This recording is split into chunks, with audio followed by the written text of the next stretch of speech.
Abdullah Han Ulhaq. Assalamualaikum Pak Ustaz. Ustaz, apakah yang dimaksudkan ulama pewaris Nabi? Dan ini bulan Maulud. Perlukah kita menyambut Maulud Nabi? Mohon pencerahan. Terima kasih Pak Ustaz.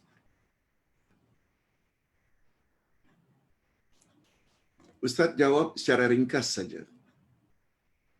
Nabi SAW bersabda, "Aku tidak mewarisi kepadamu, wahai umat, kekayaan atau harta. Aku tidak warisi kamu harta. Tapi yang aku warisi adalah ilmu."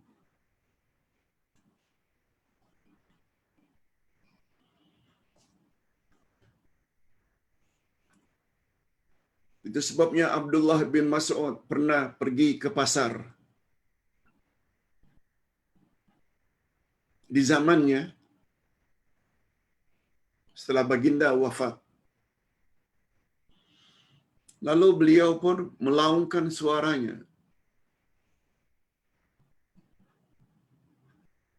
"Wahai manusia, maukah kamu menerima harta pusaka? Maukah kamu menerima warisan dari Nabi?" Bukan harta pusaka, warisan dari Nabi. Apa yang Nabi warisi itu sedang diagih-agih di dalam masjid sekarang ini.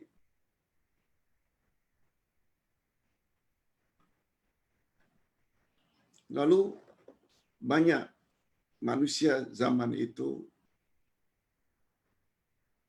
ramai-ramai menuju ke masjid karena mengharapkan warisan Nabi.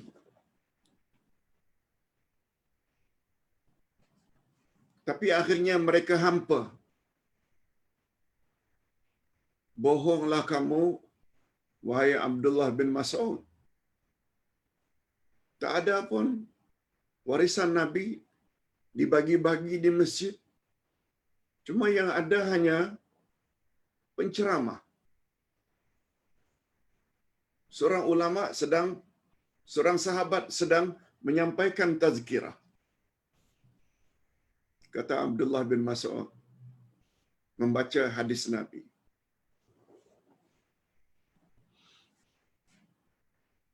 Nabi SAW bersabda, "Aku tidak mewarisi harta untuk kamu, tapi yang aku warisi adalah ilmu." Aku tidak bohong, sebab warisan Nabi itu adalah ilmu.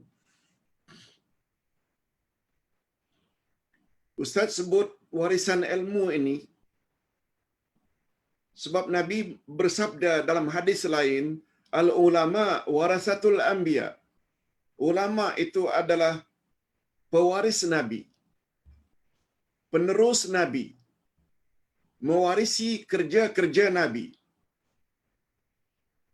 Kalau penyampaian Nabi semasa hayatnya berpandukan wahyu ilahi, lalu beliau explain melalui hadis-hadisnya,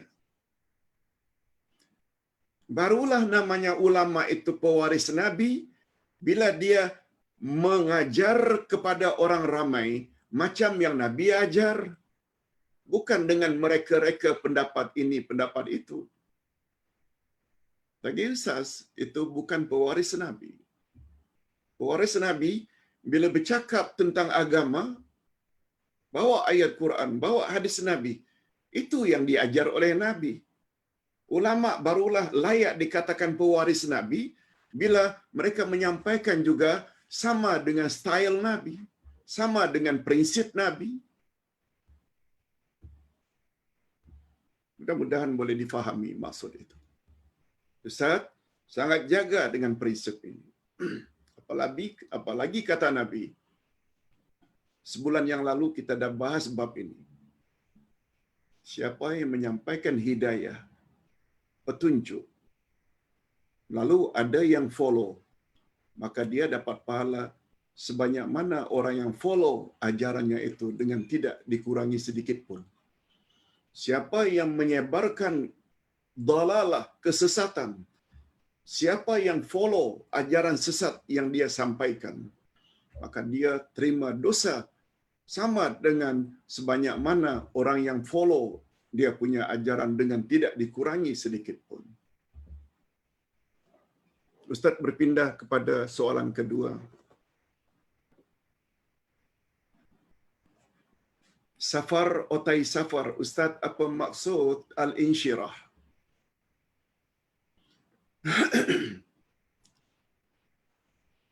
Al-insyirah, asyarhu, alam nasyrah, akar katanya sama. Shin, raha. Kita biasa dengar pensyarah. Pensyarah adalah lecturer. Indonesia kata dosen. Guru di universiti selalu dipanggil dengan pensyarah.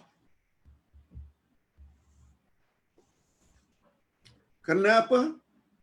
Tugas mereka menjelaskan, memberi syarahan. Itu sebabnya untuk hadis Nabi, terjemahannya ada harfiah, literal translation. Kalau terjemah maknawiyah, itu dipanggil dengan syarah, syarah hadis. Sama dengan tafsir untuk Al-Quran. Jadi asyarhu, al-insyirah, maknanya melapangkan, melapangkan. Kalau untuk dada, lapangkan dada. Kalau orang itu masih jahil lagi, masih lagi terbuntu, tak banyak faham, lalu diluaskan pemahamannya, itu juga membawa makna al-insyirah. Itu sebabnya kita selalu memohon, tolong Ustaz beri pencerahan. Maknanya, lalu orang yang ditanya pun menjelaskan, memberi pencerahan. Itu syarah juga namanya. Wallahu a'lam. Ustaz, semua orang, pertanyaan Abdullah Han Ulhaq tadi belum selesai Ustaz jawab.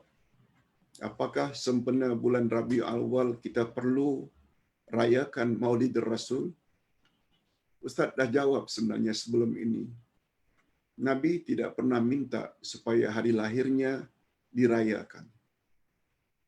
Abu Bakar, Umar, Osman, Ali adalah orang yang paling sayang dengan Nabi. Tapi mereka tak pernah celebrate. Sejarah menunjukkan bahawa yang mula-mula celebrate Maulidir Rasul ini adalah Syiah, bukan Ahlus Sunnah wal Jamaah. Syiah Fatimiyah yang ada di Mesir. Sila luaskan sedikit pembacaan, kita akan faham sejarah mula-mula Maulidir Rasul. Bila kita tidak ikut Maulidir Rasul, tidak bermakna kita tidak sayang Nabi. Kita rayakan ke, tak rayakan ke, Nabi tetap tinggi di sisi Allah. Untuk menunjukkan cinta dan kasih kita pada Rasul, sebenarnya ikut sunnah Nabi.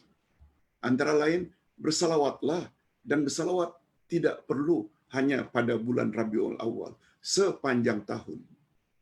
Sebab kata Nabi, bukti seseorang itu cinta, dia akan senantiasa ingat orang tersebut. Oleh sebab itu, bila kita cinta Rasul, kita ingat pada bulan Rabiul Awal saja ke sebulan dalam setahun, atau setiap hari. Setiap hari. Ketika akan uduk, ikut sunnah Rasul. Ketika akan masuk tandas, apa doa dan kaki mana yang patut didahulukan. Ketika keluar tandas, apa patut kita baca dan kaki mana yang kita patut dahulukan. Ketika akan keluar rumah, apa doa yang diajar oleh Nabi. Ketika makan, tangan mana yang patut. Itu maknanya ingat Nabi. Ingat sunnah Nabi dan amalkan. Sambil kita memperbanyak selawat ke atas Nabi sallallahu alaihi wasallam. Ustaz, semua orang bikin amalan tidak cari pahala. Tapi amalan bagaimana yang dikira? Pasal ada yang bikin nyanyian dengan selawat. Macam sambutan maulud Nabi ini. Apakah termasuk dari pahala atau sekedar bersukaria? Ustaz kira Ustaz sudah jawab. Tak perlulah Ustaz jawab secara detail. Sikit-sikit tentang Maulid Rasul. Maulid Rasul, cinta sebenar kepada ibu bapa. Perlukah kita sebut-sebut saya cinta pada ibu bapa, pergi keliling kampung? Atau cinta kepada ibu bapa itu lebih kepada tindak tanduk kita. Suruhan ibu bapa kita buat, larangan ibu bapa kita jauhi. Mana yang lebih membawa makna sayang dan cinta pada ibu bapa? Dengan menyanyi-nyanyi ke, menyebut-nyebutnya. Walaupun kita tidak nafikan salawat itu besar, dan salawat itu, coba dengar apa kata Nabi. Man salla alayya marrah, sallallahu alaihi asyara marrah. Siapa bersalawat kepadaku satu kali, kata Nabi, Allah bersalawat kepadanya 10 kali. Salawat Allah kepada kita yang bersalawat, maknanya Allah cucuri rahmat. Nabi tidak pernah sebut, man salla alayya fi syahri rabi'il awal. Siapa bersalawat padaku pada bulan Rabiul Awal, maka Allah bersalawat padanya 10 kali. Tak ada tambahan Rabiul Awal itu tak ada.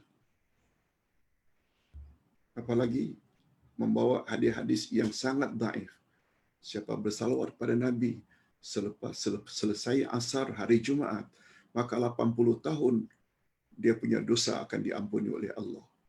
Oleh ulama hadis, hadis itu dikira sebagai mungkar, matruk, dhaifun jiddan.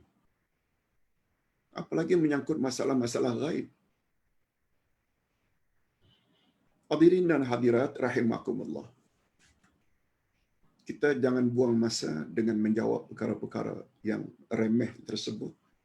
Yang keempat, Assalamualaikum Pak Ustaz. Seorang waktu mudanya pernah menang nombor ekor atau judi. Kemudian wang itu habis dibeli kereta, rumah, besarkan anak, pergi holiday. Sekarang dia sudah tua dan insaf. Macam manakah Ustaz? Apakah dia hendak membersihkan dirinya? Mohon pencerahan Ustaz. Nah, ini dia pertanyaan. Macam mana solusinya Ustaz?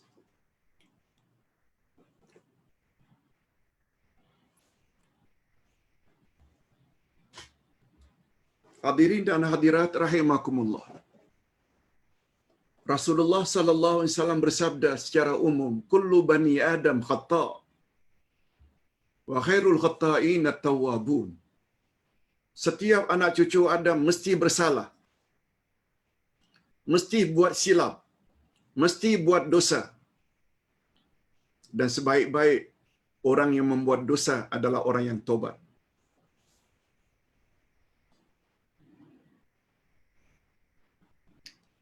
Solusinya tobat saja.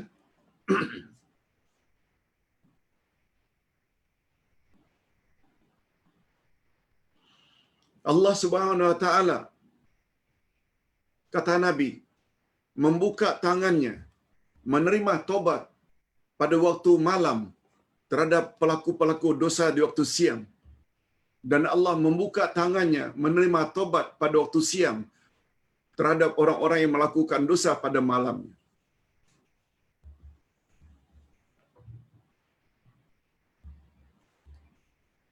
Sabda Nabi lagi, siapa yang membuat dosa walau sebesar bumi, lalu dia datang kepada Allah memohon ampunan kepada Allah dengan tobat nasuha, lalu Allah akan datang kepadanya membawa ampunan juga sebesar bumi. Bayangkan.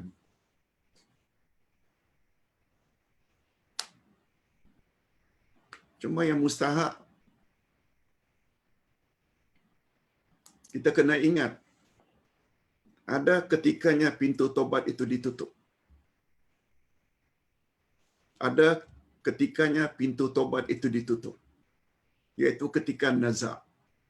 Rasulullah bersabda, "Innallaha yaqbalu taubatal abdi ma lam yatagharghar." Sesungguhnya Allah akan memaafkan dosa-dosa hambanya selagi dia belum nazar, sebelum sakaratul maut. Nah, ketika itu pintu tobatnya ditutup.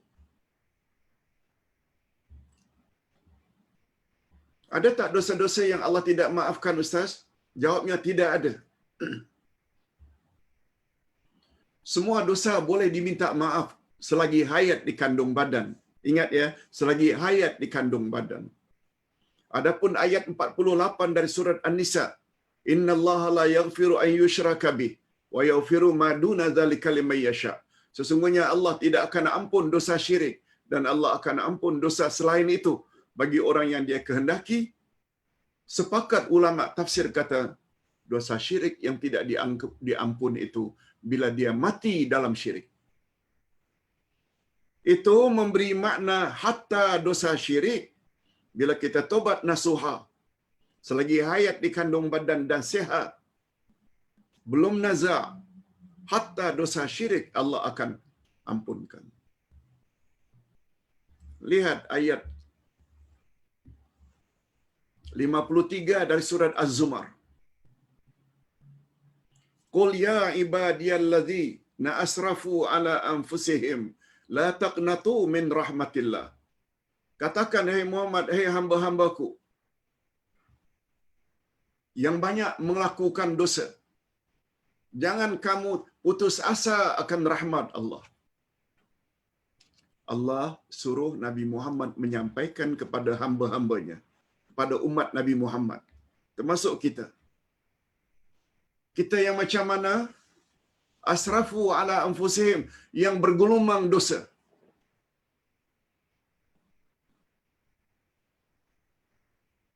Apa pesan Allah pada Nabi Muhammad? Cakap pada umatmu, jangan fras akan rahmat Allah. Jangan putus asa. Lalu Allah sebut sebabnya jangan putus asa. Mengapa? Innallaha yaghfirudz dzunuba jami'a. Karena Allah bersedia memaafkan semua dosa jami'a. Kata ulama tafsir makna jami'a termasuk syirik. Tinggalkan syirik, menyesal dulu jahil, dan yang ketiga berazam tidak akan ulang balik. Jangan lupa esok banyak perkara-perkara syirik yang akan kita sebut. Sihir di antara syirik.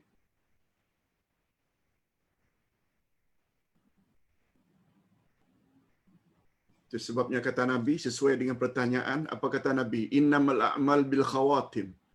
Sesungguhnya yang menjadi amalan yang menjadi ukuran Allah di akhirat nanti setelah mati adalah amal yang terakhir.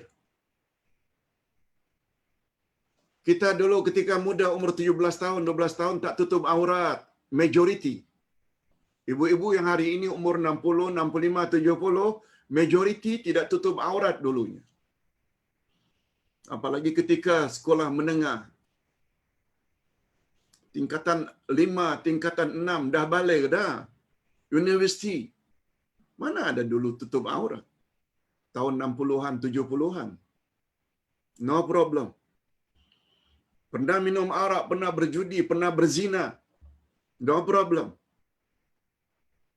Sebab yang jadi ukuran adalah ketika kamu mati.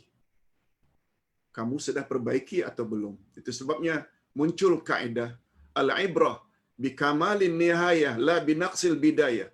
Yang menjadi ukuran di sisi Allah adalah kesempurnaan pada akhir hayatmu. Bukan yang jadi ukuran di sisi Allah serba kekurangan di masa mudamu. Semua kita, termasuk ustaz, masa muda dulu juga banyak buat dosa. Ustaz saja yang tahu. Dan jangan dikatakan ustaz ni baik dari dulu lagi. Nah, akhir-akhir ini saja baik sedikitlah berbanding dulu. Mudah-mudahan kita istiqamah. Jadi tak ada masalah. Yang mustahak Mula hari ini, saat ini, sampai mati, tambah ilmu terus. Perbaiki keadaan. Ustaz Fauziah Sa'ad. Assalamualaikum Pak Uday. Soalan pertama, seminggu amalan kita diangkat 2 kali Isnin dan Khamis. Betul? Adakah amalan ini diangkat ketika pertukaran ship malaikat para malaikat? Okey. Soalan kedua, surah 2 terakhir dalam Al-Quran ialah Al-Falaq dan An-Nas. Kisah manusia dengki dan mengadu domba, mohon perlindungan daripada Allah. Okey.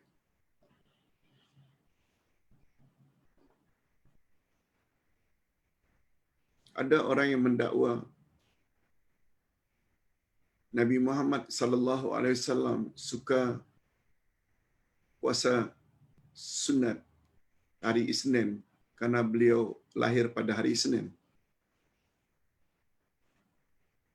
Kalau menurut Ustaz, sebab Nabi puasa pada hari Isnin dan Khamis, dia ada kaitan dengan amalan pada hari itu diangkat ke langit.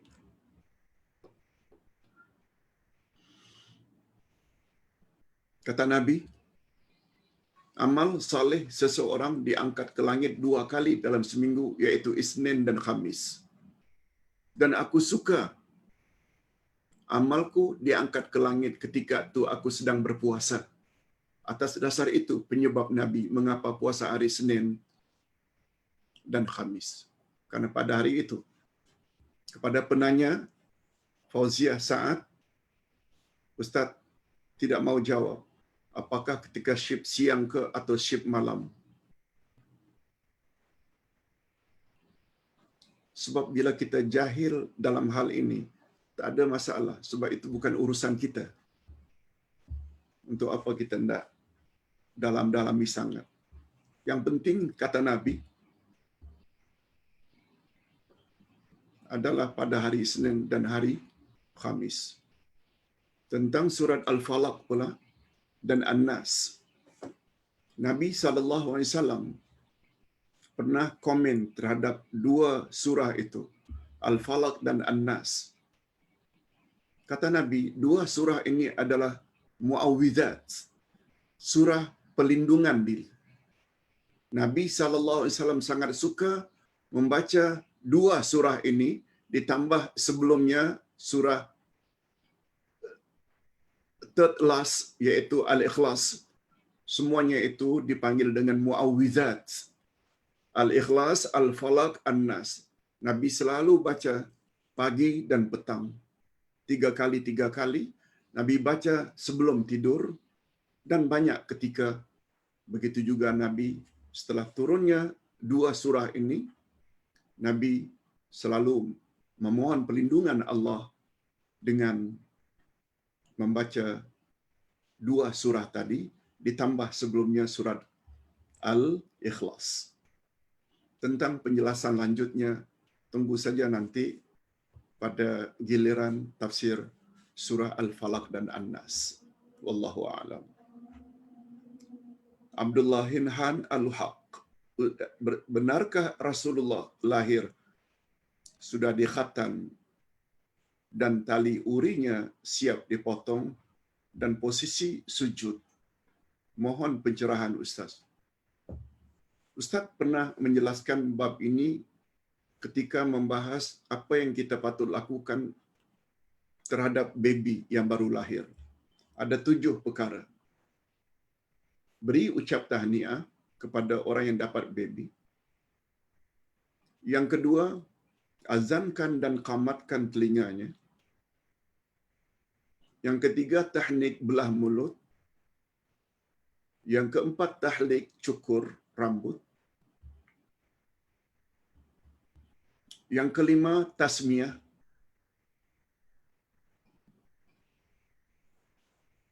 Yang keenam, khatan. Yang ketujuh, akikah. Yes. Ustaz ada tulis di dalam buku Ustaz, pendinding. Pendinding daripada gangguan syaitan terhadap rumah, terhadap pengantin, dan terhadap baby. Ustaz ada sebut di dalam buku Ustaz, yang Ustaz namakan dengan buku pendinding. Yes, ini dia buku pendinding. Pendinding dari gangguan syaitan terhadap rumah, terhadap pengantin, takut orang hasad dengki, dan terhadap baby. Terhadap baby ini yang baru lahir, kita perlu buat 7 perkara. InsyaAllah dengan kita lakukan secara sunnah, anak atau cucu kita akan jadi orang yang memperjuangkan sunnah nanti apabila dewasa.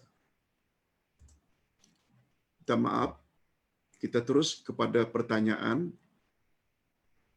apakah Nabi lahir sudah dikhatan? Dalam bab khatan terdapat 2 pendapat. Ada pendapat yang mengatakan Nabi lahir sudah dikhatan, dan ada pendapat yang kedua, Nabi dikhatan ketika umur 7 hari. 7 hari. Jadi bila ada khilaf pandangan ini, maknanya mereka masing-masing ada dalil. Wallahu a'lam.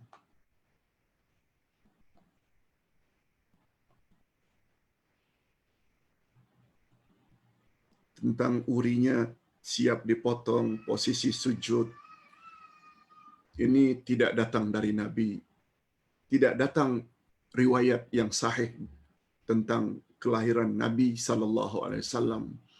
Apalagi sampai mendakwa kononnya datang Maryam. Siti Maryam, ibu daripada Nabi Isa, dikatakan hadir ketika itu. Semuanya tidak ada asas sama sekali daripada sunnah Nabi SAW. Yang ketujuh, Cik Nun Ishak Donde. Assalamualaikum Pak Ustaz.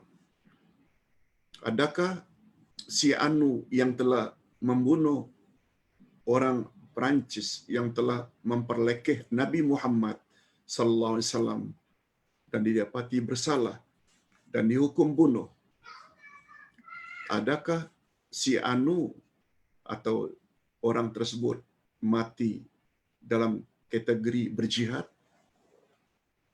Hadirin dan hadirat rahimakumullah. Islam sangat melarang menghina agama.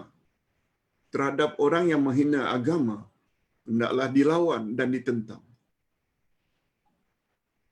Ustaz bukanlah termasuk orang yang ekstrim dalam hal ini. Setiap penentang hendaklah dibunuh.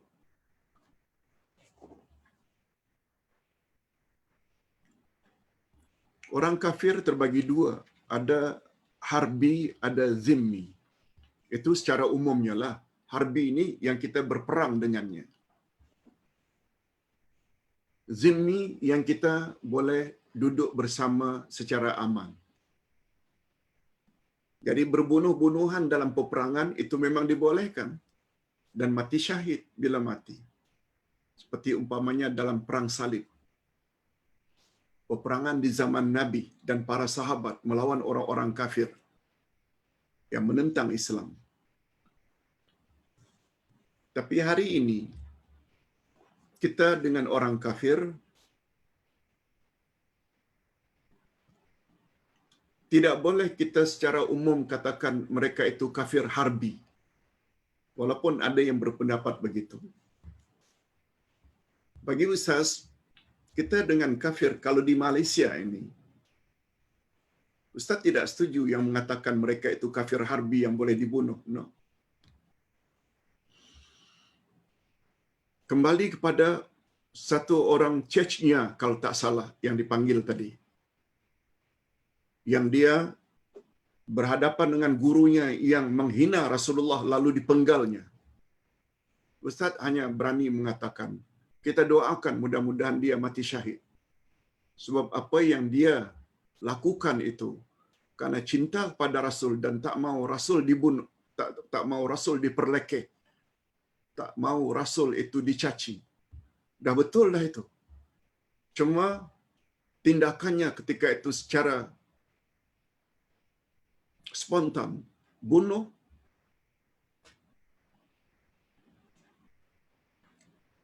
ada asasnya. Karena dia tak suka.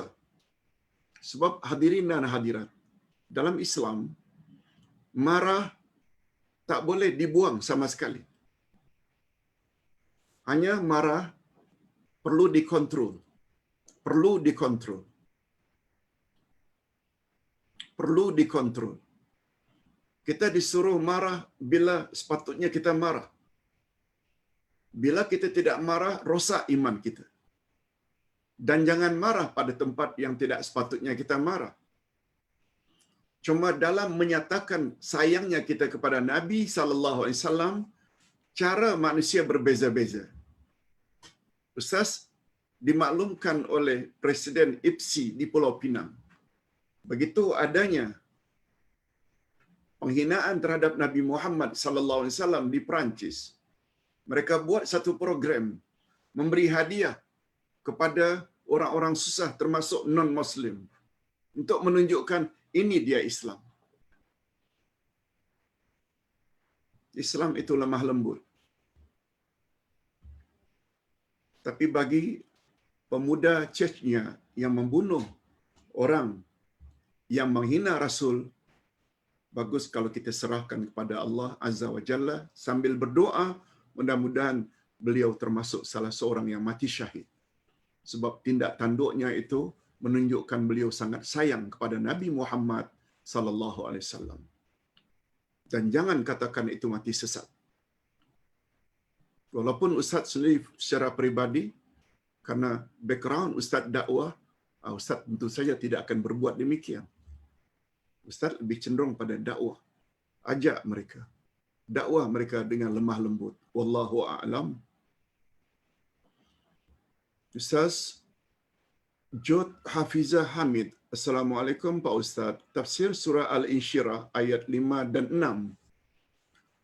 Terjemahan didapati berbeza-beza. Ada yang menterjemah sesungguhnya bersamaan dengan kesusahan ada kesempitan, terdapat kemudahan dan kelapangan, dan ada pula menterjemahkan ayat tersebut sesudah bukan bersamaan. Oh, terjemahan yang mana yang lebih tepat?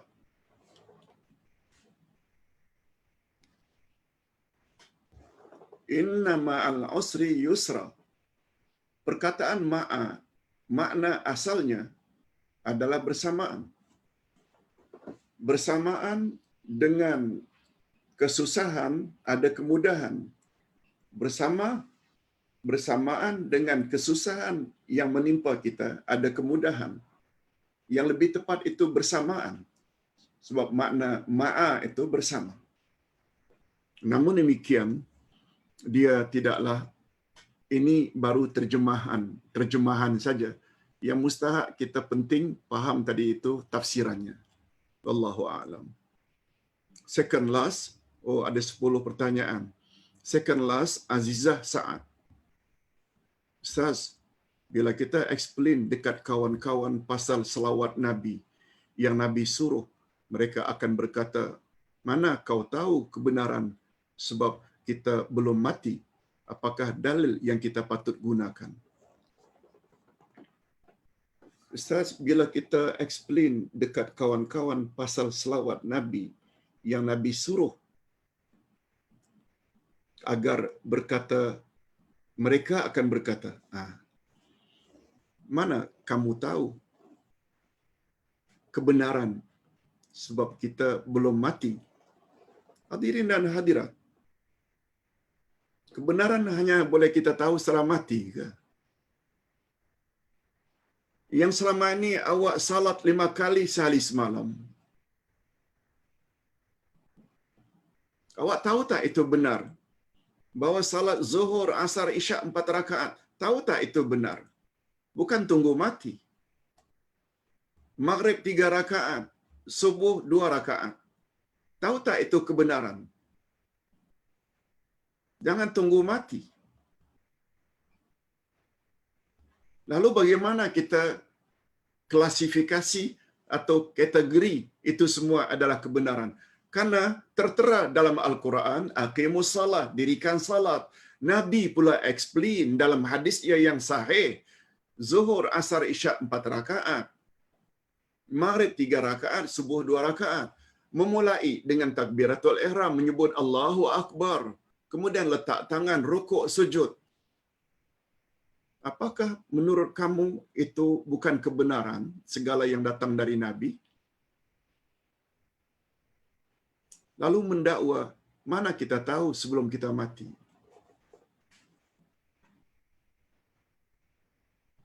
Hadirin dan hadirat rahimakumullah. Tak pernah dengar ke apa kata Nabi? Aku tinggalkan 2 pedoman untukmu, wahai umat. Selagi kamu berpegang teguh, kamu tidak akan sesat selama-lamanya. Quran dan sunnahku.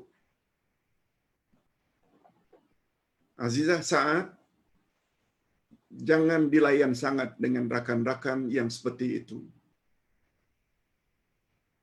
Ustaz confirm bahawa yang mengatakan kita tak akan tahu kebenaran kecuali setelah mati, mereka yang tak biasa dengan Quran dan sunnah Nabi sallallahu alaihi wasallam. Oleh sebab itu, 2 kalimah syahadat yang dengannya seseorang baru dikatakan muslim atau muslimat mesti mengucap 2 kalimah syahadat. Apa yang kita ucap, tiada Tuhan yang berhak disembah melainkan Allah, Muhammad Rasulullah, Nabi terakhir. Bukan kebenarankah itu? Jangan tunggu mati. Segala yang datang daripada Allah, segala yang datang dari Rasul secara sahih, itu adalah kebenaran. Cuma Nabi tak mau paksa. Allah suruh Nabi katakan pada umatnya, wa qulil haqqu mir rabbikum faman syaa'a falyu'min wa man syaa'a falyakfur. Khasnya kepada Puan Azizah Sa'ad, bacakan saja ayat 29 dari surat Al-Kahfi. Katakan, hai Muhammad, kepada umatmu, segala yang aku sampaikan adalah kebenaran yang datang dari Tuhanmu. Al-Haq. Siapa ingin percaya, beriman, silakan beriman. Siapa ingin memilih kafir, silakan kafir. Jadi terhadap kawan-kawan yang mengatakan seperti tadi, tak usah kita hiraukan sangat. Malah jangan buang masa lah, jangan layan mereka. Terakhir, Nur Akmal Rahman. Apakah peristiwa turunnya 3 ayat surat Al-Baqarah? Apakah peristiwa turunnya 3 ayat-ayat surat Al-Baqarah? Minta maaf. Pertanyaan ini Ustaz tak faham. Bila tak faham, tak boleh jawab. Takut tersalah. Tolong susun bahasanya yang boleh difahami oleh orang yang akan menjawab. Apakah peristiwa turunnya 3 ayat-ayat surat Al-Baqarah? 3 ayat surat-surat Al-Baqarah. Al-Baqarah ada 286 ayat. 3 ayat yang mana satu? Ustaz kira cukup sampai di sini dulu. Mudah-mudahan ada manfaatnya. Wabillahi taufiq wal hidayah. Wassalamualaikum warahmatullahi wabarakatuh.